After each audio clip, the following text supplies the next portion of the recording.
ولیہ والصلاة والسلام علی نبیہ وآلہ وصحبہ مبارک وسلم۔ قال اللہ تعالی وتبارک فی شان حبیبہ مخبرا وآمرا ان اللہ وملائکتہ یصلون علی النبی یا ایہا الذین آمنوا صلوا علیہ وسلموا تسلیما۔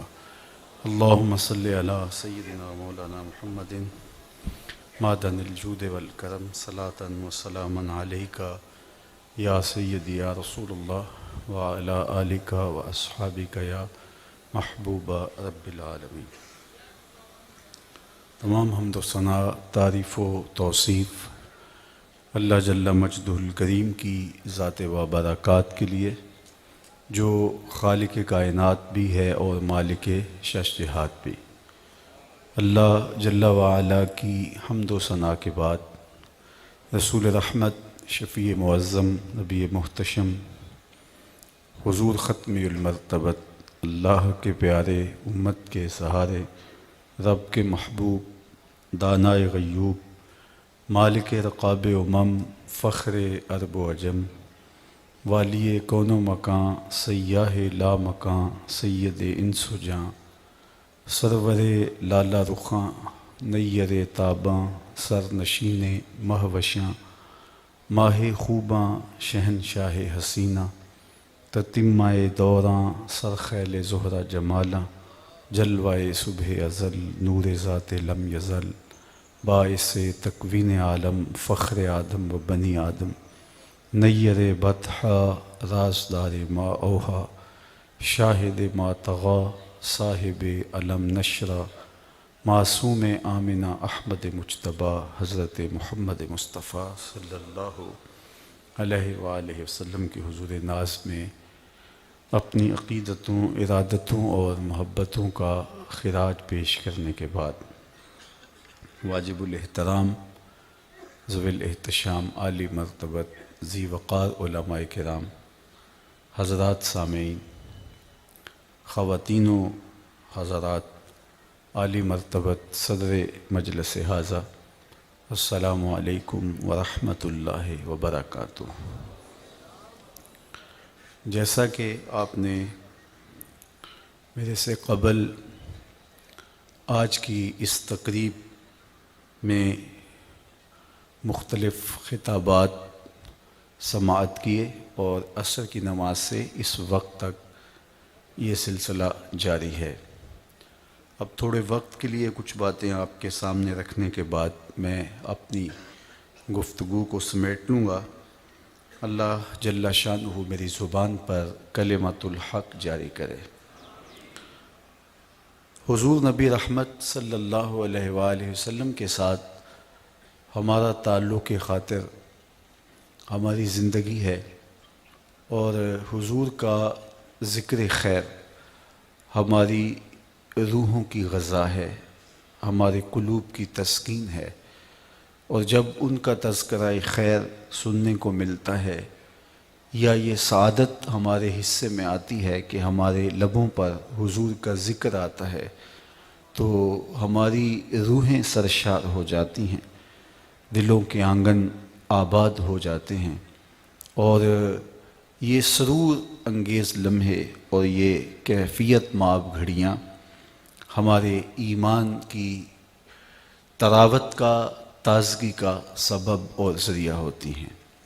تو آپ سر شام سے اس ماحول میں ہیں اور حضور کا تذکرہ نور نظم میں نثر کی صورت میں سماعت کر رہے ہیں۔ ختم نبوت کے خوبصورت عنوان کے ساتھ آج میں اور آپ جمع ہیں۔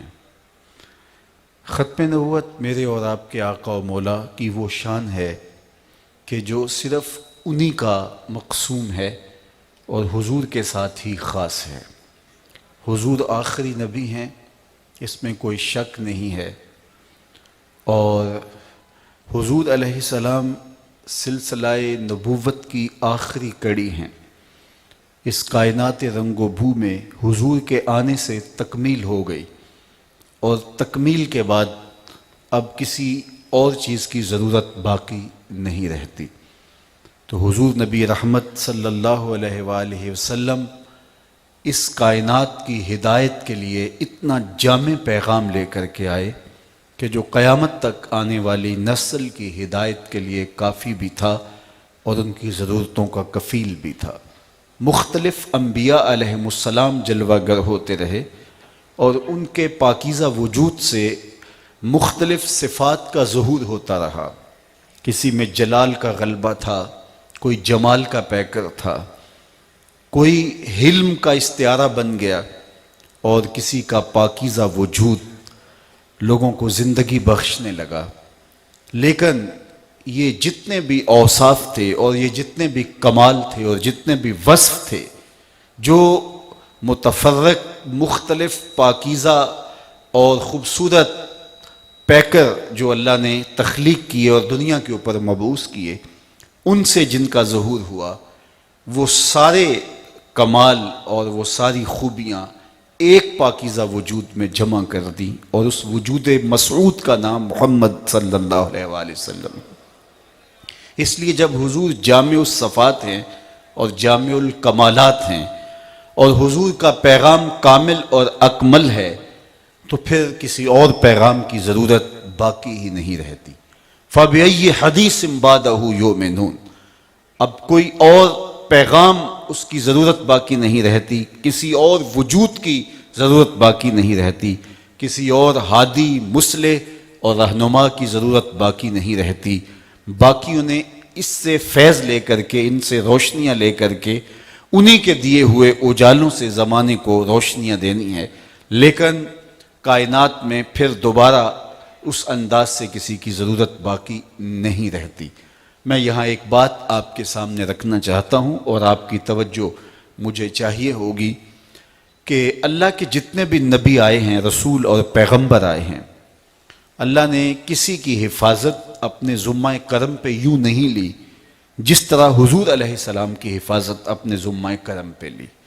بنی اسرائیل نے 70 انبیاء علیہ السلام کو شہید کر دیا، سر پہ آرے رکھ کے پاؤں تک چیر دیے گئے۔ اذیتیں، تکلیفیں اور کفار کی جانب سے انبیاء پر توڑی جانے والی قیامتیں، ان کا ذکر کتاب رحمت میں بھی موجود ہے، پچھلی کتابوں میں بھی اور تاریخ کے اوراق میں بھی۔ لیکن میرے اور آپ کے آقا و مولا کی حفاظت اللہ نے اپنے ذمہ کرم پہ لی اور فرمایا واللہ یعصمک من الناس، محبوب آپ کی حفاظت لوگوں سے اللہ خود کرے گا۔ جب یہ آیت کریمہ نازل ہوئی تو حضور اپنے خیمہ میں تھے اور ایک صحابی تلوار لیے حضور کا پہرا دے رہا تھا، تو آقا کریم نے خیمہ انور سے سر باہر نکالا اور اس پہرا دینے والے صحابی سے مخاطب ہو کے کہا تم چلے جاؤ، میری حفاظت میرے رب نے اپنے ذمہ کرم پہ لے لی۔ سوال یہ ہے کہ ہر نبی اللہ کا سچا نبی ہے، لیکن ان کی حفاظت اللہ نے اپنے ذمہ کرم پہ یوں نہیں لی، یہاں تک کہ انبیاء شہید کر دیے گئے۔ اور دوسری بات کہ جتنی بھی منزل من اللہ کتابیں ہیں، وہ زبور ہے، انجیل ہے، تورات ہے، صحف ابراہیم ہیں، صحف موسیٰ ہیں، قرآن مجید کے علاوہ 103 کتابیں اور صحیفے نازل ہوئے ہیں، تو ان کتابوں کی حفاظت بھی اللہ نے اپنے ذمہ کرم پہ نہیں لی، تبھی تو ان میں تحریف راپ آ گئی، لوگوں نے اپنی جانب سے چیزیں شامل کر لی اور ان کتابوں کے اندر موجود احکامات کو نکال پھینکا۔ لیکن قرآن مجید کی حفاظت اللہ نے اپنے ذمہ کرم پہ لی اور ارشاد کیا کہ ہم نے اس کو نازل کیا ہے اور اس کی حفاظت بھی ہم خود کریں گے، جبکہ قرآن سے پہلے نازل ہونے والی کتابوں کا نزول بھی اللہ کی طرف سے تھا، لیکن ان کی حفاظت کا ذمہ اللہ نے اپنے ذمہ کرم پہ نہیں لیا، اور اسی وجہ سے تحریف راپ آ گئی۔ اور قرآن مجید کے اندر تحریف کا امکان نہیں ہے، اور اگر قرآن مجید کے اندر تحریف کا امکان موجود ہوتا اور اللہ اس کے اہتمام نہ کرتا، ظاہری اور باطنی اہتمام اس کی حفاظت کا نہ ہوا ہوتا، تو آج عالم کفر قرآن کو بدل چکا ہوتا، اربوں خربوں ڈالر مسلمانوں کو مٹانے کے لیے اور ان کے وجود کو ختم کرنے کے لیے، ان کو غیر مؤثر بنانے کے لیے اور اسلام کی تعلیمات کو مسخ کرنے کے لیے جو لوگ محنت کر رہے ہیں اور سرمایہ کاری کر رہے ہیں، تو وہ قرآن مجید کو تبدیل کر لیتے، لیکن ایسا نہیں ہوا، اس لیے کہ میرے اللہ نے اس کتاب کی حفاظت اپنے ذمہ کرم پہ لی ہے۔ یہ جو دور جس دور سے ہم گزر رہے ہیں، یہ امت کے عروج کا دور نہیں ہے، یہ امت کے زوال کا زمانہ ہے۔ تو زوال امت کے زمانے میں اگر میں آج اسی مجلس میں ڈھونڈنے نکلوں تو مجھے اس مجلس میں جو ایک تحصیل یا زیادہ سے زیادہ ایک ضلع کی نمائندہ جو ہے وہ مجلس ہے، تو اس میں سے مجھے سینکڑوں کے حساب سے حافظ قرآن مل جائیں گے۔ یہ قرآن مجید کی حفاظت کا ذمہ ہے۔ زوال امت کے دور میں بھی ایک مجلس میں مجھے سینکڑوں حفاظ ملیں گے، اور پھر پورا ملک پڑا ہے، پوری دنیا موجود ہے، عالم عرب موجود ہے۔ تو جب زوال امت کے زمانے میں اتنے حفاظ ایک بستی سے ملتے ہیں، جب امت کا عروج ہوتا ہوگا تو پھر کیا کیفیت ہوتی ہوگی۔ تو یہ رب نے اس کتاب کی حفاظت کا ذمہ اپنے ذمہ کرم پہ لیا ہے، اور اس کا یہ الوہی انتظام کیا کہ کتاب کو حفظ کے لیے آسان کر دیا۔ حضرت موسیٰ علیہ السلام پر جب الواح تورات کا نزول ہوا، ابن عساکر نے اپنی تاریخ میں لکھا ہے، تو انہوں نے اللہ سے 9 سوال کیے تھے۔ ان میں سے ایک سوال یہ تھا، اللہم انی اجد فی الالواح امتا اناجیلہم فی صدورہم یقرؤونہا ظاہرہ فاجعلہا امتی قال تلک امت احمد۔ کہا مالک، میں نے ایک ایسی امت کا تذکرہ پڑھا ہے جس کی انجیلیں ان کے سینوں میں ہوں گی اور وہ بے دیکھے پڑھیں گے، وہ امت میری امت بنا دے۔ کہا یہ تو میرے پیارے احمد کی امت ہے۔ تو اللہ نے یہ آسانیاں پیدا کر دی کہ اس کتاب کو آسان کر دیا۔ آئے روز آپ پڑھتے رہتے ہیں کہ 8 سال کا بچہ، 9 سال کا بچہ 8 ماہ میں، 7 ماہ میں، 6 ماہ میں قرآن مجید حفظ کر گیا۔ تو یہ سعادات نصیب ہوتی ہیں، اور اللہ تعالیٰ جل شانہ نے زوال امت کے زمانے کے اندر بھی ایسے لوگ لاکھوں رکھے ہیں جن کے سینوں میں کتاب اللہ کی دولت موجود ہے، اور یہ قدرتی اہتمام ہے۔ دنیا کی کسی کتاب کا حافظ آپ کو نہیں ملے گا، دنیا کی کسی کتاب کا یوں عالم آپ کو نہیں ملے گا۔ پچھلی کتابوں کے حافظ صرف انبیاء ہوتے تھے، نبیوں کے علاوہ کتابیں کسی کو یاد نہیں ہو پاتی تھی، تبھی کتابوں میں تحریف راہ پا گئی۔ لیکن اس کتاب کے اندر تحریف اس لیے راہ بھی نہیں پا سکتی کہ اللہ نے اس کا ظاہری اہتمام یہ کیا کہ اس کو لاکھوں سینوں کے اندر محفوظ کر دیا۔ تو بات یہ ہے کہ جتنی کتابیں نازل ہوئیں وہ ساری کتابیں منزل من اللہ ہیں، لیکن اللہ نے ان کی حفاظت اپنے ذمہ کرم پہ کیوں نہیں لی؟ قرآن کی حفاظت اپنے ذمہ کرم پہ کیوں لی؟ یہ ایک سوال بنتا ہے۔ اور دوسرا سوال کہ باقی نبی بھی سچے تھے، اللہ کے فرستادہ تھے، مبعوث من اللہ تھے، لیکن ان کی حفاظت اللہ نے اپنے ذمہ کرم پہ نہیں لی، یہاں تک کہ انہیں شہید کر دیا گیا۔ لیکن محبوب علیہ السلام سے کہا کہ محبوب تیرا کوئی بال بھی بیکا نہیں کر سکتا۔ اللہ اکبر! اور کیسے کیسے مناظر دیکھنے کو ملتے ہیں کہ کفار غار کے دھانے تک پہنچ جاتے ہیں لیکن اندر دیکھ نہیں پاتے ہیں۔ یہ محبوب علیہ السلام کی حفاظت کا الوہی اہتمام تھا۔ تو کیا باقی بھی اللہ کے سچے پیغمبر ہیں اور حضور بھی اللہ کے سچے پیغمبر ہیں، تو ان کی حفاظت اللہ نے اپنے ذمہ کرم پہ نہیں لی، حضور کی حفاظت کیوں کی؟ باقی بھی کتابیں منزل من اللہ ہیں، ان کی حفاظت اللہ نے اپنے ذمہ کرم پہ جو ہے وہ ان کتابوں کی حفاظت اللہ نے نہیں لی، لیکن قرآن مجید کی حفاظت اللہ نے اپنے ذمہ کرم پہ کیوں لی جبکہ وہ بھی منزل من اللہ ہے؟ تو اس کا جواب سادہ سا، سیدھا سا اور سمجھنے کا ہے، اور اس ایک بات کو اگر غور تدبر سے سمجھ لیا جائے تو ختم نبوت کا مسئلہ حل ہو جاتا ہے، اور وہ یہ کہ اگر کسی کتاب میں تحریف راہ پا جاتی ہے تو کوئی بات نہیں، نئی کتاب آنے والی ہے۔ اس لیے ان کتابوں کی حفاظت نہیں ہوئی کہ اللہ کا نظم کتابوں کے نزول کے سلسلے میں ابھی باقی ہے، اور ایک کتاب کے بعد دوسری کتاب نازل ہونے والی ہے، دوسری کتاب کے بعد تیسری کتاب نازل ہونے والی ہے۔ اس لیے اگر تحریف راہ پا جاتی ہے تو انسانی وجود ہدایت سے محروم نہیں ہو سکتا، اس لیے کہ ابھی نزول کتاب باقی ہے۔ قرآن مجید کے بعد چونکہ کوئی کتاب نازل ہونے والی نہیں، اور اگر اب بھی یہ کتاب بھی تحریف اس میں ہو جاتی تو انسانیت کے لیے ہدایت کا چشمہ سوکھ جاتا اور وہ کہاں سے روشنی پاتے۔ اس لیے اللہ تعالیٰ جل شانہ نے قرآن مجید کو اس کی اصلی صورت کے اندر باقی رکھا۔ اور دوسری بات یہ کہ اگر کوئی نبی شہید کر دیا جاتا ہے تو کوئی بات نہیں، اس کے بعد نیا نبی آنے والا ہے، حضور علیہ السلام کی حفاظت اس لیے کی کہ محبوب اتمام دین تیرے ذمے ہے، اس لیے اگر تجھے نقصان پہنچتا ہے تو اور تو کوئی نبی آنے والا نہیں، تو اتمام توحید کون کرے گا اور اتمام دین کون کرے گا؟ اس لیے اللہ کے محبوب علیہ السلام کی حفاظت اس طرح فرمائی گئی کہ محبوب کا بال بھی بیکا نہیں ہوا، اور ہزار آندھیوں کے باوجود یہ چراغ بجھنے نہیں پایا کہ عالم میں ساری روشنیاں اسی کے دم سے ہونی تھی۔ تو حضور علیہ السلام کی حفاظت کا کیا جانا اور قرآن مجید کا محفوظ رہنا، یہ ختم نبوت کی معتبر ترین دلیلیں ہیں۔ پس خدا بر ما شریعت ختم کر، بر رسول ما رسالت ختم کر۔ لیکن یہ بات ذہن میں رکھیے گا کہ جس چیز کی ڈیمانڈ ہو اس کی نقل بھی پیدا ہوتی ہے، جس کی ڈیمانڈ ہی نہیں ہے اس کی نقل پیدا نہیں ہوتی۔ نقل اسی کی پیدا ہوتی ہے جو اصل میں معتبر ہو اور اصل میں جس چیز کی لوگ ضرورت محسوس کرتے ہوں۔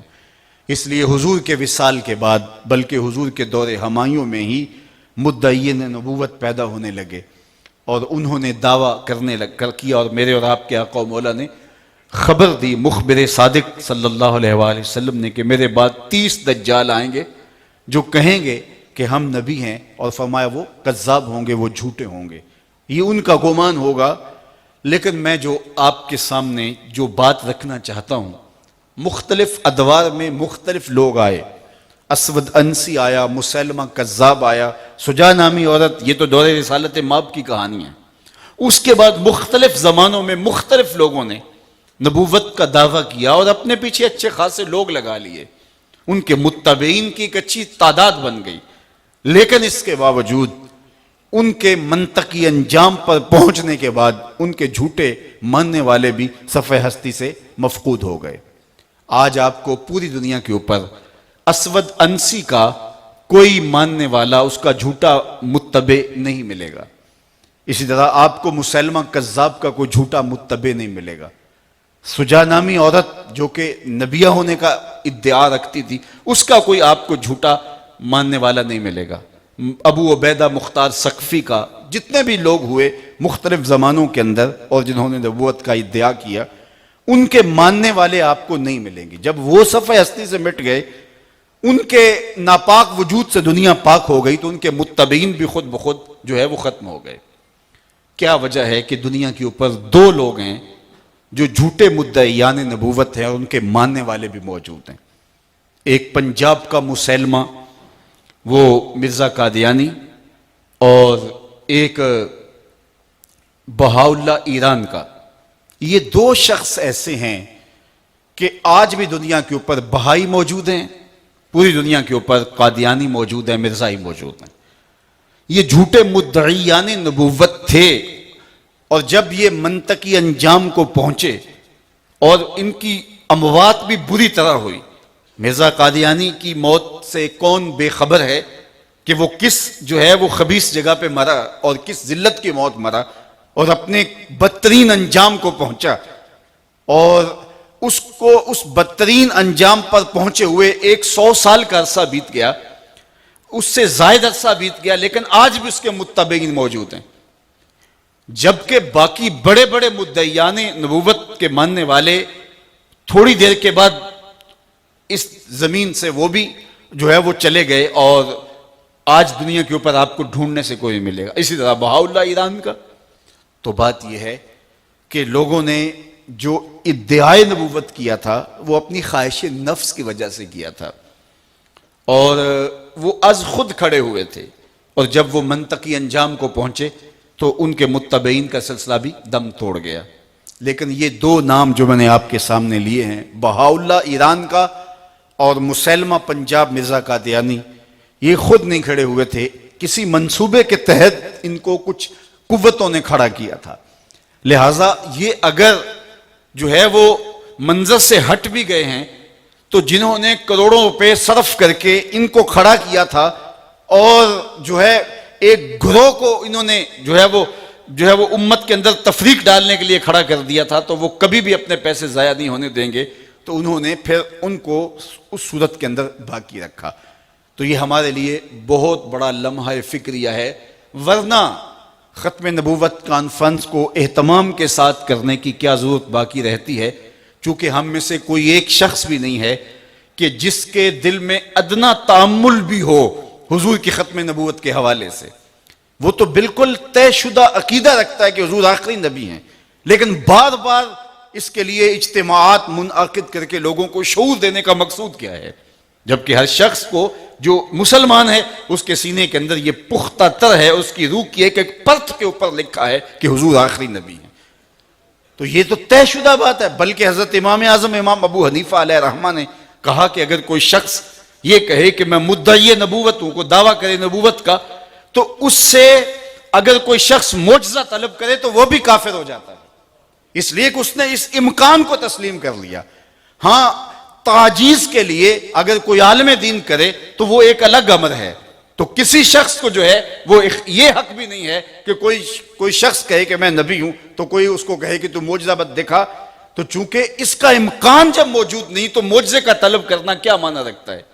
تو جب ہمارا عقیدہ اتنا پختہ ہے کہ ہمیں اس کی بھی اجازت نہیں دی گئی کہ کوئی مدعی نبوت ہو تو اس سے معجزہ بھی طلب کیا جائے، تو پھر اس کے لیے اجتماعات منعقد کرنا، ہر سال منعقد کرنا، تو یہ کیا معنی رکھتا ہے؟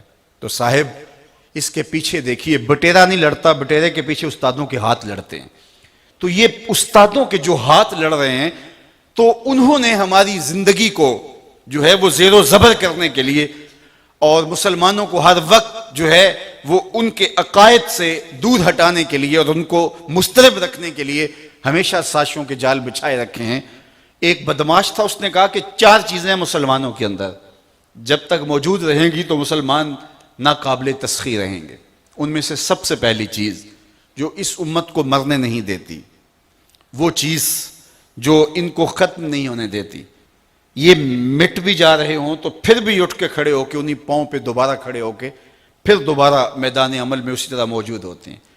ورنہ دنیا کے اوپر کتنی تہذیبیں ہیں جو دم توڑتی ہیں تو پھر اٹھ نہیں پاتی۔ آل ساسان نے 3150 سال ایران پہ حکومت کی ہے، لیکن جب آل ساسان کے حصے بکھرے ہوئے اور جب ان کے تاج و تخت پھٹے تو پھر آل ساسان کا نشان بھی باقی نہ رہا۔ آج دنیا کے اوپر آپ کو کوئی ساسانی خاندان کا شخص ہی نہیں ملتا۔ یہ وہ خاندان تھا جنہوں نے 3150 سال حکومت کی تھی، لیکن آج ان کا کوئی شہزادہ بھی تو کسی بستی کے اندر آپ کو ملے، لیکن آپ کو نہیں ملے گا۔ دنیا کے اوپر اور کتنی تہذیبیں ملی۔ منگولوں نے ایک زمانے کے اندر کس طرح سے جو ہے وہ پوری دنیا کو اپنا باج گزار بنا لیا تھا، لیکن آج منگولوں کی اولادیں آپ کو کہاں ملیں گی؟ آج ان کے تخت و تاج کے باقیات بھی آپ کو نصیب نہیں ملیں گے۔ آج ان شہنشاہوں کی اور ان تہذیبوں کی اور وہ بڑے بڑے تمدن جو کہلاتے تھے ان کے باقیات بھی باقی نہیں ہیں، لیکن یہ امت 100 بار اس کو توڑا گیا۔ یہ اٹھتے ہیں تو پھر بھی حضور کے نام کا نعرہ لگاتے ہیں۔ جب بغداد کو اجاڑا گیا تھا تو کون کہتا تھا مسلمان دوبارہ اٹھیں گے؟ مسلمانوں کے سروں کی کھوپڑیوں کا مینار تعمیر کیا گیا، اور پھر دریائے دجلہ 3 دن تک خون بن کے بہتا رہا۔ اس قدر قتل عام ہوا اس امت کا، اور کوئی وجود نہیں تھا کہ کہیں سے کلمے کی صدا اور کلمے کی آواز بھی آئے۔ کچھ لوگوں نے جانیں چھپانے کے لیے، کمزور لوگوں نے تہہ خانوں میں چھپ کے اپنی جان بچانے کی کوشش کی، اور دجلہ کا بند توڑا گیا تو 1.25 لاکھ لاشیں ہم نے وہاں سے بھی اٹھائیں۔ تو کون کہتا تھا کہ مسلمان دوبارہ اٹھیں گے؟ لیکن آج بغداد کے اندر آپ کو منگول نظر نہیں آئیں گے، میناروں سے آج بھی اذان اللہ اکبر کی آپ کو سنائی دے گی۔ وہ بغداد جو اجڑ گیا تھا، وہ کیا کسی نے کہا تھا نا کہ دل کی حالت کیا مذکور ہو، دل کی حالت کیا مذکور ہو، یہ نگر ہر مرتبہ لوٹا گیا۔ تو بغداد جو کئی مرتبہ اجاڑا گیا، اس کی تہذیب تباہ کرنے کے لیے کیا کچھ کیا گیا۔ لوگ سسکیاں بھر بھر کے اس کے تمدن اور اس کی تہذیب کے نوحے پڑھتے رہے۔ سادی شیرازی سے لے کر کے جو ہے وہ کہاں تک لوگوں نے جو ہے وہ اس شہر کی تہذیبی بربادی کے نوحے پڑھے۔ اور میں خود اپنے کانوں سے جب بغداد اجڑا تھا تو اس وقت یہ نوحے سنے، یا دجلۃ الخیر یا ام البساتین، تو آج بھی وہاں جو ہے وہ اس کے نوحے پڑے جاتے ہیں۔ لیکن آج بھی بغداد میں آپ کو جانا نصیب ہو تو ان میناروں سے آواز اللہ اکبر کی آئے گی۔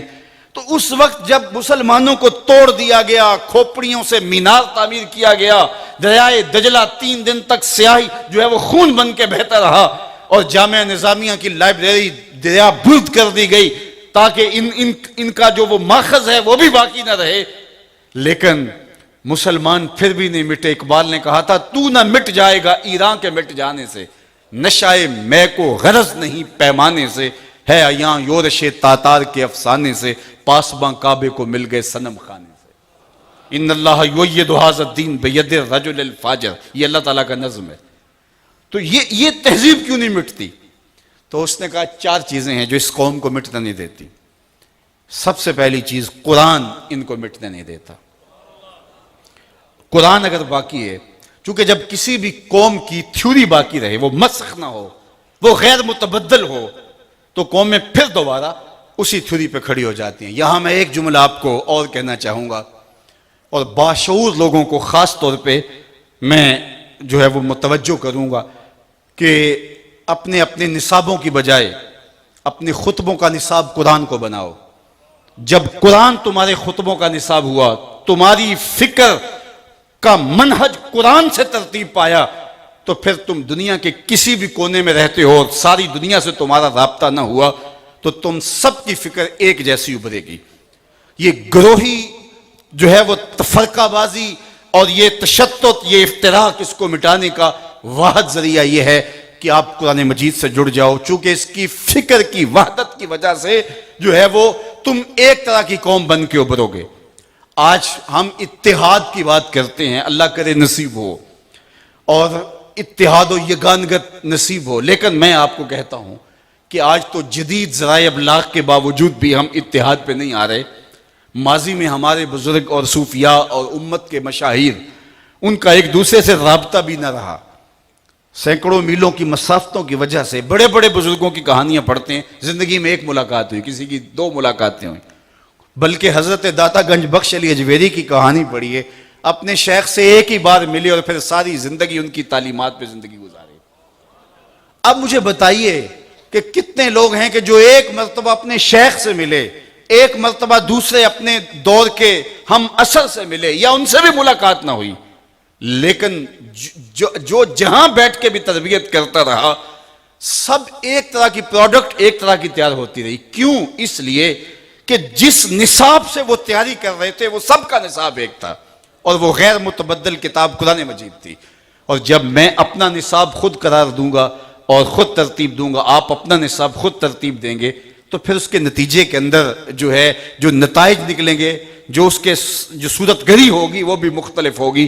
اس لیے انہوں نے کہا کہ قرآن مجید جب تک موجود ہے، ان کی تہذیب مٹا دو۔ یہ یہاں آپ کی ہمسائیگی میں، یہ تو منگولوں کی کہانی پرانی ہے، یہ یہاں چچینیا کے اندر، یہ ترکمانستان کے اندر، یہاں قازقستان، یہ 6 ریاستیں جو آزاد ہوئی ہیں یہاں روس میں، آپ کو پتہ ہے کہ ان کے ساتھ کیا کیا زیادتی کی جاتی؟ کہ سکولوں کے اندر جو ہے وہ لفظ اللہ لکھا جاتا اور کہا جاتا یہ کیا لکھا ہے، تو چونکہ رسم الخط ختم کر دیا گیا تھا، لیکن وہ گھروں کے اندر انہوں نے اپنے گھروں کے جو ہے وہ مخفی خانوں کے اندر اللہ کا نام سجا کے رکھا ہوا تھا، تو ظاہر ہے جو مسلمان کا بچہ ہوتا وہ پہچان جاتا، تو وہ کہتا یہ لفظ اللہ لکھا ہوا ہے، تو پھر اس کے پتے پر اس کے گھر کا صفایا کر دیا جاتا، حتیٰ کہ ان کے نام بھی باقی نہ رہے، ان کے اسلامی نام بھی باقی نہ رہے۔ قرآن کا ورقہ اگر کسی گھر سے دستیاب ہو جاتا تو پھر اس گھر کو اجاڑ دیا جاتا، گھر کے لوگ قتل کر دیے جاتے، قرآن مجید بھی باقی نہ رہا، اور جو ہے وہ ان کا رسم الخط بھی باقی نہ رہا، ان کے اسلامی نام بھی باقی نہ رہے، لیکن انہوں نے ان کے گھروں کی الماریوں سے تو قرآن نکال لیا، لیکن سینے کے اندر الماری جو بنی ہے میرے رب نے بنائی ہے، اور اس کے اندر جو قرآن کا نسخہ رکھا ہوا ہے اس کو تو کوئی نہیں نکال سکتا۔ اور پھر اب جس تیزی کے ساتھ جو ہے وہ اسلام کی صورت گری وہاں ہو رہی ہے، اور اسلام کی وہ شکل جو کہ اسلام کی حقیقی صورت ہے وہاں ابھر کے سامنے آ رہی ہے، تو آج ہم یہ سب کچھ اپنی آنکھوں سے، یہ بہت پرانا قصہ نہیں ہے، یہ ہم اپنی آنکھوں سے یہ منظر بدلتا ہوا دیکھا ہے، تو ہم اگر کتاب اللہ کے ساتھ جڑ جائیں تو پھر ہمیں کائنات کی کوئی چیز برباد نہیں کر سکتی۔ تو ہم نے اس کتاب سے جڑنا ہوگا۔ اقبال نے کہا تھا کہ فاش می گوئم آنکھ در دل مزمرست، این کتاب نیست چیز دیگرست۔ میں کھل کے نہ کہہ دوں جو میرے سینے میں چھپا ہے، یہ کتاب نہیں، یہ کوئی اور ہی شے ہے۔ یہ حیات بخش کتاب زندہ قرآن حکیم، حکمت او لا یزال است و قدیم۔ یہ کبھی بھی فرسودہ نہیں ہوا، اس کا پیغام کبھی بھی پرانا نہیں ہوا۔ یہ تربیت کا وہ اسلوب رکھتا ہے جو انسان کے وجود کے خالق نے ہمیں دیا ہے۔ تو انسان نے سنورنا کیسے ہے، اس نے بہتر کیسے ہونا ہے، ایک میرا مرتب کردہ فلسفہ ہے، ایک میرا رب کا دیا ہوا نظم ہے۔ اس لیے کتاب اللہ کو لے کر کے جب ہم نکلیں گے تو ہم پوری امت کی وحدت کے ضامن بن جائیں گے۔ تو انہوں نے کہا جب تک قرآن موجود ہے اتنی دیر تک اس امت کو جو وہ ختم نہیں کیا جا سکتا، تو ان سے قرآن کو نکال لیا جائے۔ دوسری بات انہوں نے یہ کہا کہ حج جب تک موجود ہے اتنی دیر تک ان کو ختم نہیں کیا جا سکتا۔ یہ مسلمانوں کا ایک نظم ہے۔ گلی کی سطح پہ ہم 5 گانہ نماز میں جڑتے ہیں، دن میں 5 جگہ جمع ہوتے ہیں، یہ ہماری وحدت کی علامت ہے۔ محلے کی سطح پہ، علاقے کی سطح پہ ہم جو ہے وہ 8 دن کے بعد جمعے کے اجتماع میں جمع ہوتے ہیں۔ شہر کی سطح پہ عیدین کے 2 سالانہ اجتماع ہے ہمارے پاس، اور عالمی سطح پہ حج کا اجتماع ہے۔ تو گلی سے لے کر کے عالمی سطح پر ہمارے پاس ایک اجتماعی نظم ہے، نماز با جماعت سے لے کر کے جمعۃ المبارک تک، جمعۃ المبارک سے لے کر عیدین تک، عیدین سے لے کر کے حج تک۔ تو اس نے کہا کہ جب تک حج کا خاتمہ نہیں ہوتا اتنی دیر تک جو ہے وہ اس امت کو توڑا نہیں جا سکتا، چونکہ حج ان کو وحدت کی لڑی میں پرو دیتا ہے اور ان کی عالمگیریت کا ضامن ہے حج۔ اس لیے حج کا خاتمہ جو ہے وہ ان کے لیے نقصان کا سبب ہوگا، اور حج کو ختم کرنے کے لیے یہ بہاءاللہ کو کھڑا کیا گیا، مرکزیت کو توڑنے کے لیے۔ اور اس نے کہا کہ مختلف جگہ کعبۃ اللہ کے ماڈل تیار کر لیے، اور کہا کہ تم اتنا پیسہ صرف کر کے وہاں جاتے ہو تو یہیں ادھر گھوم لیا کرو اور یہی پیسہ غریبوں میں بانٹ دیا کرو۔ آج بھی حج کا موسم آتا ہے یا قربانی کا زمانہ آتا ہے تو ہم دیکھتے ہیں کہ کچھ لبرل لوگ جو ہیں وہ کالم لکھتے ہیں کہ اتنا پیسہ جو لگا کے وہاں جا رہے ہو وہ کسی غریب کی مدد کر دو۔ تو یہ اس فلسفے کے زیر اثر ہوتا ہے جو بہاءاللہ کو دیا گیا حج کی مرکزیت کو ختم کرنے کے لیے۔ اور پھر تیسری بات انہوں نے یہ کہی کہ اس امت کو کمزور کرنے کے لیے اور اس کی طاقت کو توڑنے کے لیے جو اسلام کی چوٹی قرار دی گئی وہ جہاد ہے۔ تو جہاد کا اگر خاتمہ ہو جائے تو اس امت کو تسخیر کرنا کوئی مشکل نہیں ہوگا، اس لیے کہ یہ بھوکے اور پیاسے رہ کر کے بھی، فاقے کاٹ کر کے بھی اپنی جان ہتھیلی پہ سجا کے اللہ کے دین کے لیے قربان ہونے کا جذبہ رکھتے ہیں۔ تو اس لیے جہاد کو کس طرح ختم کیا جائے، تو جہاد کے خاتمے کے لیے جس شخص کو متعین کیا گیا، 3 لوگوں کے انٹرویو لیے گئے اور سلیکٹ یہی ہوا مرزا قادیان۔ اور یہ خود کہتا ہے، اپنی کتابوں میں لکھتا ہے کہ میں نے ترک جہاد اور ممانعت جہاد کے اندر اتنا لٹریچر لکھا ہے کہ اگر ان کتابوں کو جمع کیا جانا ممکن ہو جو اطراف و اکناف عالم کے اندر میں نے پھیلائی ہیں جہاد کی ممانعت میں، تو 50 الماریاں بھر سکتی ہیں۔ اس زمانے کے اندر اس نے اتنا لٹریچر جہاد کے خلاف لکھا کہ جہاد مفقود ہو گیا، یہ قلم کا زمانہ ہے، یہ جہاد کا زمانہ نہیں ہے۔ تو جہاد کی ممانعت کے لیے اور ترک جہاد کے لیے اس شخص کو متعین کیا گیا تاکہ مسلمانوں کے اندر سے وہ روح ختم ہو جائے۔ اور آخری بات جو اس بدماش نے کہی وہ یہ تھی کہ اس امت کو اگر تم بالکل توڑنا چاہتے ہو کہ ان کی ریڑھ کی ہڈی ٹوٹ جائے اور یہ امت بطور امت باقی نہ رہے، تو ایک کام اور کرنا ہوگا، اور وہ یہ کہ ان کے سینے سے عشق رسالت مآب نکال دیا جائے۔ جب ان کے سینے عشق رسول سے خالی کر دیے جائیں گے تو پھر یہ امت جو ہے وہ کمزور ہو جائے گی، اور پھر بدبختی سے ذات رسالت مآب صلی اللہ علیہ وسلم کو وجہ نزاع بنایا گیا۔ جبکہ آپ ماضی میں مرجیہ، قدریہ، اندیہ، لا ادریہ، معتزلہ اور جتنے بھی ماضی میں فرق ہوئے ہیں، آپ عقائد کی متکلمین کی کتب پڑھتے ہیں تو اس میں آپ دیکھتے ہیں کہ ان میں جتنے بھی اختلافات ہوئے ہیں وہ صفات باری پہ ہوئے ہیں، وہ حلال اور حرام پہ اور دیگر موضوعات پہ اختلاف ہوئے۔ پچھلی صدیوں کے اندر کوئی ایک اختلاف بھی حضور کی ذات پہ نہیں ہوا۔ سارے انہی عنوانات پر جو ہے وہ اختلاف ہوئے، لیکن جب یہ منصوبہ تراشا گیا اور اس وقت پھر حضور کی ذات کو وجہ نزا بنایا گیا، اور یہ کتنی بدبختی ہے کہ مساجد کے ممبر و محراب سے پھر حضور علیہ السلام کی صفات کو ڈسکس کیا جانے لگا، اور مولوی ترازو لے کر بیٹھ گئے اور اس کو تولنے لگے جو تولا نہیں جا سکتا، اور اس کو ناپنے لگے جو ناپا نہیں جا سکتا۔ تو یہ ایک سازش تھی جس کا ہم لوگ شکار ہو گئے۔ وہ کیا کسی نے کہا تھا کہ ڈٹھے ورق قرآن دے پھول سارے، تیری شان جیا نہیں کوئی ہو ڈٹھا، تیری شان دا کرے مقابلہ جڑا ان عاشقاں اصلی چور ڈٹھا، کوئی نور آکھے کوئی بشر آکھے، پیندہ رات دینے ایہو شور ڈٹھا، اللہ والیاں گل مکا دیتی تساں ہور ڈٹھا ساں ہور ڈٹھا۔ تم نے حلیمہ کی بکریوں کے پیچھے پیچھے دیکھا ہے، سدرہ پر جبریل کے آگے آگے نہیں دیکھا۔ اور اقبال بولا تو نے یوسف کو کنویں میں دیکھا تو کیا دیکھا، ارے ناداں جو مطلق تھا مقید کر دیا تو نے، تو ابھی تک کنویں میں دیکھ رہا ہے، وہ مصر کے تخت کا مالک بھی بنا بیٹھا ہے۔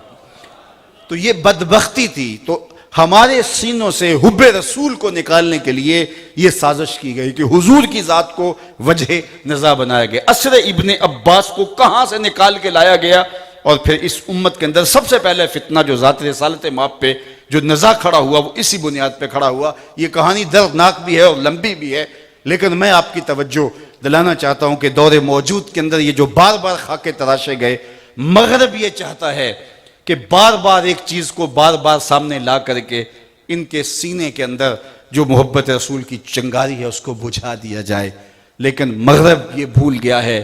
انہوں نے یہ سمجھا کہ شاید جس طرح حضرت عیسیٰ کی کوئی توہین کرے تو ہم اس پر کوئی رد عمل نہیں دیتے، ہم اس کو آزادی اظہار کے نام سے برداشت کر لیتے ہیں کہ کوئی بات نہیں ہے، تو شاید ایک وقت مسلمانوں پہ بھی ایسا آ جائے گا کہ وہ اپنے نبی کی اہانت کو قبول کر لیں گے، لیکن انہیں یہ نہیں پتا کہ ہمارے آقا و مولا کی عزت ہماری جان سے زیادہ عزیز ہے۔ اور یہ سبق ہم نے جوان ہو کے نہیں پڑھا، ماں کی گود کے اندر ماں نے لوری دیتے ہوئے حضور کا پیار پلا دیا تھا، حضور کی محبت سے کھا دی تھی۔ تو یہ ہو ہی نہیں سکتا کہ ہم حضور علیہ السلام کی محبت سے خالی ہو جائیں۔ اقبال کہا کرتے تھے نام تو از پدر آموختم، حضور آپ کا نام میں نے اپنے باپ سے سیکھا تھا۔ یہ کوئی ایسا ہمارا دین نہیں ہے کہ ہم نے عقل کی خرد کی گتھیاں سلجھانے کے بعد کوئی نتیجہ پایا ہو، بلکہ یہ جنون عشق ہے، یہ محبت کی وہ کائنات ہے کہ جو ماں کی گٹی کے اندر ہمیں اور ماں کے جو آغوش کے اندر ہمیں پلا دی جاتی ہے۔ لوگ تو آکسیجن سے سانس لیتے ہیں، ہم محبت رسول سے سانس لیتے ہیں۔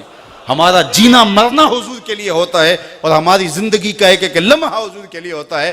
علامہ اقبال کہا کرتے تھے لوگ تو باتیں کرتے ہیں، لوگ تو باتیں کرتے ہیں، میں تو یہ بھی گوارا نہیں کرتا کہ کوئی کہے تیرے پیغمبر کے کپڑے بھی میلے تھے۔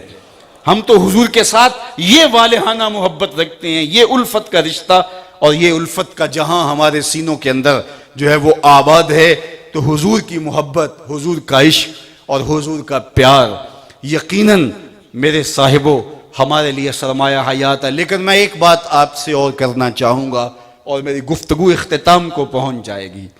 جب ہماری محبت صرف نعروں تک رہ جائے گی، اور ہماری محبت صرف جو ہے وہ قول تک رہ جائے گی، اور ہماری محبت صرف ہمارے ہونٹوں پہ ہوگی، اور ہمارے باقی رویوں میں، ہمارے بدن کے باقی حصوں میں، ہماری وضاقتہ میں، ہمارے انداز معاشرت میں، ہمارے طرز زندگی میں، ہمارے اخلاقیات میں نہیں اترے گی، تو پھر ہماری محبت پہ انگلی رکھی جائے گی۔ اور جب ہماری محبت پہ انگلی رکھنا لوگ شروع کر دیں گے تو پھر آہستہ آہستہ جو ہے وہ ہم کمزور پڑنا شروع ہو جائیں گے۔ اس لیے اس وقت کا تقاضا یہ ہے کہ ہم اپنے آقا و مولا سے یقیناً محبت رکھتے ہیں، اس میں کوئی شک نہیں ہے۔ ہماری محبت حضور کے ساتھ بے لوث ہے، حضور کے ساتھ ہماری الفت کا رشتہ قدیم ہے، اور یہ ہم نے ماں کے دودھ سے لیا ہے، یہ باپ کی آغوش سے لیا ہے، اور یہ پیار ہمیں آغوش مادر سے ملا ہے، تربیت پدر سے ملا ہے، اور یہ الفت ہماری پختہ اور پختہ تر ہے۔ لیکن یہ ہماری محبت صرف ہمارے ہونٹوں تک اور ہمارے لبوں تک اور ہماری زبان تک نہ ہو، بلکہ یہ محبت ہمارے رویوں میں اترے، ہمارے طرز زندگی میں اترے۔ میرے استاد فرمایا کرتے تھے یہ نہ ہو کہ لوگ تمہیں پوچھیں تم کون ہوتے ہو، اور تم بتاؤ یہ دیکھو مذہب کے خانے میں اسلام لکھا ہے۔ آپ فرمایا کرتے تھے صاحب کسی کو پوچھنا نہ پڑے، تجھے بتانا نہ پڑے، تو دور سے آ رہا ہو لوگ کہیں وہ دیکھو آقا کا غلام آ رہا ہے، تیرا طرز زندگی بتائے کہ تو عاشق رسول ہے، تیرا انداز معاشرت بتائے کہ تو عاشق رسول ہے۔ میرے حضور صلی اللہ علیہ وسلم تو کسی سے وعدہ کر لیتے ہیں کہ تیرے آنے تک میں کھڑا ہوں، اور وہ جا کے بھول جاتا ہے، اور آقا کریم علیہ الصلوۃ والسلام حسب وعدہ اس کے انتظار میں کھڑے ہیں۔ اللہ اکبر، ایک دن گزر گیا، 2 دن گزر گئے، 3 دن گزر گئے، تیسرے دن اچانک وہ ادھر سے گزرا تو دیکھا حضور کھڑے ہیں، تو اس کو ایک دم یاد آیا، او ہو یہ تو میرے سے وعدہ تھا کہ تمہارے آنے تک کھڑا ہوں اور میں بھول گیا۔ تیسرے دن جب وہ آیا تو اس نے بڑی معذرت کرنا چاہی، تو میرے آقا نے صرف اتنا کہا کہ یار تو نے مجھے مشقت میں ڈال دیا، میرے حضور نے کسی سے وعدہ کیا کہ تمہارے آنے تک کھڑا ہوں اور وہ جا کے بھول جاتا ہے، لیکن حضور 3 دن تک کھڑے ہیں، صرف قضائے حاجت کے لیے جاتے ہیں، اور میں اور آپ دیکھوں کہ وعدے کے اعتبار سے میں کہاں کھڑا ہوں، اور اگر میں اپنے رویے اور اپنے طرز زندگی کو اس سے برعکس پاؤں تو پھر صاحب مجھے اپنے عشق پہ، اپنی محبت پہ بھی غور کرنا ہوگا۔ وہ اقبال نے کہا تھا نا کہ اے بلبل شوریدہ تیرا نغمہ خام ہے ابھی، اے بلبل شوریدہ تیرا نغمہ خام ہے ابھی، کچھ اور دیر کے لیے سینے میں سے تھام ابھی اس محبت کو پختہ تر کرنا ہوگا، اس کی مضبوطی کا سبب پیدا کرنا ہوگا۔ محبوب کا حکم تو بڑی دور کی بات ہے، محب تو محبوب کی منشا کو دیکھتا ہے، وہ اس کے اشارہ ابرو کو دیکھتا ہے، محبوب کوئی حکم سری دے دے وہ تو بڑی دور کی بات ہے، اس کو پورا کرنا تو وہ جان لڑا کے بھی پورا کرنا ہو تو اس کے لیے مشکل نہیں ہوتا۔ محب کی محبت کا تقاضا یہ ہے کہ وہ محبوب کی منشا کو دیکھے۔ میرے حضور ایک گلی سے گزرتے ہیں اور وہاں ایک ایسا مکان بن رہا تھا جس طرز کے مکان حضور پسند نہیں کرتے تھے، تو پوچھا کس کا مکان ہے؟ کہا فلاں انصاری صحابی کا۔ حضور گزر گئے، کچھ نہیں کہا، اچھا ہے برا ہے کچھ نہیں کہا، گزر گئے۔ کسی نے اس کو مل کے کہا کہ حضور تیری گلی سے گزرے تھے، تیرا مکان دیکھا تھا، چہرے پہ پسندیدگی کے آثار نظر نہیں آئے، شاید حضور نے پسند نہیں کیا۔ اس نے کہا اچھا کہا ہاں۔ 2-4 دن کے بعد حضور کا دوبارہ گزران ہوا، دیکھا تو ملبے کا ڈھیر پڑا ہوا تھا۔ فرمایا اسے بلاؤ، بلایا، کہا میں گزرا تھا، مکان تھا اور یہ ملبے کا ڈھیر کیا ہوا؟ کہا حضور میں نے گرا دیا۔ فرمایا کیوں؟ عرض کی سنا تھا آپ کو پسند نہیں، سنا تھا آپ کو پسند نہیں۔ میں اور آپ دیکھیں ہمارا کیا کیا حضور کو پسند نہیں، سر سے لے کر پاؤں تک، اپنے عقیقے سے لے کر ولیمے تک، اپنی نجی زندگی سے لے کے امور سیاست تک، اپنے کاروبار سے لے کر طرز حیات تک، میرا کیا کیا حضور کو پسند نہیں۔ محمد دی زیارت محمد دے رنگ وچ، ٹھگ بازیاں جانے پیارا محمد۔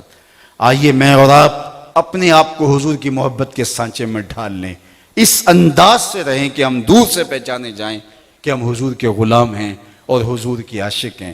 زندگی تیزی کے ساتھ کٹ رہی ہے اور میں اور آپ لمحہ لمحہ موت کے قریب ہو رہے ہیں۔ اتنی تیزی کے ساتھ گزرتے ہوئے وقت کو ہم روک تو نہیں سکتے، لیکن اس سفر کرتے ہوئے وقت پہ سواری کر لیں اور اس وقت کو اللہ اور اس کے رسول کے نام پہ گزار دیں تاکہ ہماری گزری ہوئی زندگی کا ایک ایک لمحہ کام آ جائے، ورنہ ہمارے ہاتھ سے سب کچھ نکلتا چلا جا رہا ہے۔ میں اور آپ دیکھیں تو آج ہم اپنا کتنا وقت گزار چکے، بقیہ ہمارے پاس کتنی سانسیں باقی ہیں۔ جو گزار چکے وہ گزرا ہوا وقت جو ہے وہ ایسے لگتا ہے جیسے پلک جھپکنے میں بیت گیا، اور جو باقی ہو جتنا گزار چکے اتنا بھی ہو تو پھر بھی کتنا باقی ہے۔ تو خوش نصیب وہ لوگ ہوتے ہیں جو اپنی زندگی کو با مقصد گزارتے ہیں۔ تو ہم تو حضور علیہ السلام کا نام لیتے ہیں اور محبت رسول کا دم بھرتے ہیں۔ تو آئیے میں اور آپ اپنی زندگی کی ایک ایک سانس حضور کے نام لگا دے۔ میں ختم نبوت کانفرنس کے ان انعقاد پر اپنے محترم بھائی علامہ صاحب کو مبارکباد پیش کرتا ہوں۔ مولانا ایوب صابر صاحب جس محبت کے ساتھ، جس جو ہے وہ دل لگی کے ساتھ اور جس جو ہے وہ الفت کے قرینوں کے ساتھ اپنے اجتماعات کو منعقد کرتے ہیں اور دعوتی عمل کو جس طرح مؤثر انداز سے لے کے چلتے ہیں، یقیناً دین کے ساتھ ان کی محبتیں ہیں۔ میں ان کے ساتھ جو محبت کا ربط و رشتہ رکھتا ہوں وہ ان کے اس کام کی وجہ سے رکھتا ہوں۔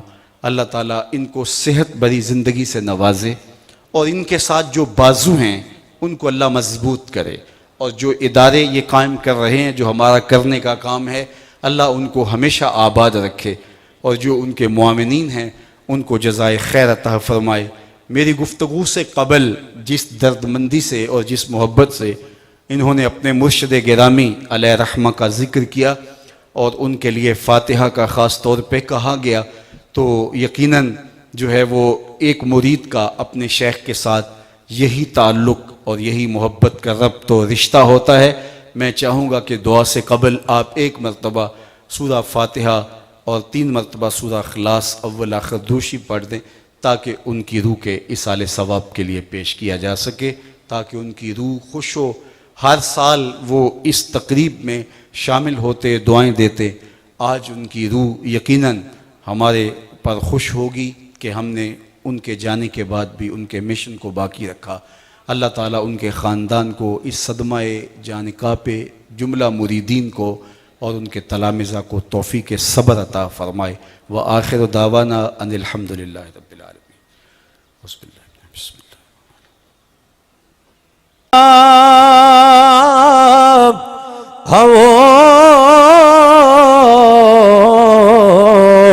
بچپن کی پھبل اللہ اللہ، وہ بچپن کی پھبل اس خدا بھاتی سورہ پہ لاکھوں سلام، مصطفیٰ جان رحمت پہ لاکھوں سلام، شمع بز میں ہدایت یا الہی صدقہ آل رسول، اور یہ سلام عاجزانہ ہو قبول۔ الحمدللہ رب العالمین والصلاة والسلام علی اشرف الانبیاء والمرسلین۔ اللہم انی اسألک العفو والعافیت والمعافات الدائمۃ فی الدین والدنیا والآخرہ۔ اللہ اٹھے ہوئے ہاتھ کبھی بھی خالی نہ موڑنا، پھیلی ہوئی جھولیاں رحمتوں سے بھر دینا، بخت کی بہاریں نصیب فرمانا، مقدر کی خزائیں رخصت کر دینا۔ اتنے لوگوں کی تڑپتی آمین کے ساتھ اور جو کلام پڑھا گیا، پیش کیا گیا، اس کے ثواب کے وسیلے کے ساتھ تیری بارگاہ میں حضرت پیر سید باقر علی شاہ رحمۃ اللہ تعالیٰ علیہ کی بلندی درجات، غفران و مغفرت کی دعائیں لیے تیری بارگاہ میں حاضر ہیں۔ ہم سب کی دعائیں ان کے حق میں قبول فرما۔ اے اللہ ان کی زندگی بھر کی خدمات دینیاں اپنی بارگاہ میں مستجاب فرما۔ ان کی اولاد کو، ان کے مریدین تلامذہ کو، ان کے معتقدین محبین منتسبین کو بہتر صلہ اور جزا عطا کر دے۔ اپنا خاص کرم فضل آنے والوں کو قدم قدم پہ نصیب کر دے۔ اللہ جس شوق کے ساتھ، جس محبت و رفتگی کے ساتھ، جس الفت کے ساتھ آج کی ختم نبوت کے نام سے عظیم الشان کانفرنس کا انعقاد کیا گیا، اس کی برکت تمام شرکاء بالخصوص منتظمین کو نصیب فرما۔ بارگاہ رسالت مآب صلی اللہ علیہ وسلم میں یہ ہدیہ، یہ نذرانہ، یہ عقیدتوں کا خراج قبول فرما، اور ہمارے اٹھے ہوئے ہاتھ کبھی خالی نہ موڑنا، پھیلی ہوئی جھولیاں رحمتوں سے بھر دے، بخت کی بہاریں نصیب کر دے، مقدر کی خزائیں رخصت فرما دے۔ جئیں تو تیرے لیے، مریں تو تیرے دین کے لیے، زندگی کی آخری ہچکی تک تیرے رسول کے وفادار رہیں۔ ہر علت سے، ہر قلت سے، ہر ذلت سے رہائی عطا کر دے، اپنے پاک نبی کے در کی گدائی عطا کر دے، نفس و شیطان کے مکر سے بچا لے۔ اے اللہ بیماروں کو شفا عطا کر دے، پریشان حالوں کو خوشحال کر دے، بے اولادوں کی گودیاں اولاد سے ہری کر دے، انہیں اولاد نرینہ بھی دے دے، اولاد مادینہ بھی دے دے۔ اللہ جو اولاد کے ہاتھوں پریشان ہیں ان والدین کو سکھ عطا کر دے، ان کی اولادوں کو ان کا مطیع اور فرما بردار بنا دے۔ جو والدین اپنی اولادوں کے لیے اچھے رشتوں کی تلاش میں سرگرداں ہیں ان کے لیے صالح اسباب پیدا فرما دے۔ اے اللہ اپنا کرم ان کے اوپر نازل کر دے، ہمارے اٹھے ہوئے ہاتھ قبول فرما۔ بالخصوص اتنے لوگوں کی آمین کے ساتھ تیری بارگاہ میں دعا ہے، کشمیر میں آزادی کا سورج طلوع کر دے، اس آسمان کے نیچے زمین کے اوپر اللہ تیرے علاوہ ان کا کوئی آسرا نہیں، اللہ ان دکھیوں کی مدد فرما، ان سسکتے لاچاروں اور مجبوروں کو آزادی کے سویرے عطا کر دے، اللہ ان کے حال پہ رحم فرما دے، جہاں جہاں امت مسلمہ ظلم اور جبر کی باہوں میں کسی کرا رہی ہے نجات عطا کر دے، امت کو کھویا ہوا وقار دے دے، بھٹکے ہوئے آہو کو پھر سوئے حرم لے چل، اس شہر کے خوگر کو پھر وسعت صحرا دے، میں بلبل نالا ہوں اس اجڑے گلستان کا، تاثیر کا سائل ہوں محتاج کو داتا دے، اللہم اید الاسلام والمسلمین، اللہم عز الاسلام والمسلمین، بار دیگر حضرت کی بلندی درجات کے لیے، غفران و رحمت کے لیے، اور ان کی قبر کو مزید نورانیت و جالوں اور روشنیوں سے میرے مالک مالا مال فرما دے، ہماری دعائیں ان کے حق میں مستجاب فرما، اللہ ان کی جو کمی واقع ہوئی اللہ اپنے کرم سے ان کی اولاد کو ان کے فیض و برکات کو بانٹنے کے لیے اور ان کے مشن کو آگے بڑھانے کے لیے اپنی جناب سے مزید طاقتیں، قوتیں، توانائیاں اور ان کے روحانی توجہات نصیب فرما، وصلی اللہ تعالی علی النبی الامین وعلی آلہ واصحابہ اجمعین برحمتک یا ارحم الراحمین۔ یہاں پہ جہاں پہلے نماز